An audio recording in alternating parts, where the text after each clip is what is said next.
Bir ayol yozdilar menga, Moskvada ekanlar, o'zlari buxorolik. Opa yordam bering, opa yordam bering, anaqa yozishdik.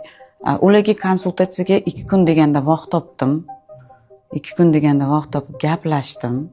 Rasmlarini ko'rdim. Mana bu yerga qo'yib yuborasiz o'sha rasmni. Yaxshilab, anaqasiga ham ko'rishsin. Internetdan tortib olingan rasm emas bu. Telegramda ismi bilan hammasi otzufigacha turibdi. O'shasi bilan qo'yib yuborsangiz aka, o'zlari videoni to'xtatib ko'rishib olishadi. Biza bir oy oldin, bir oyda erishilgan natija. U ayolga, o'sha qizga men yordam berdim.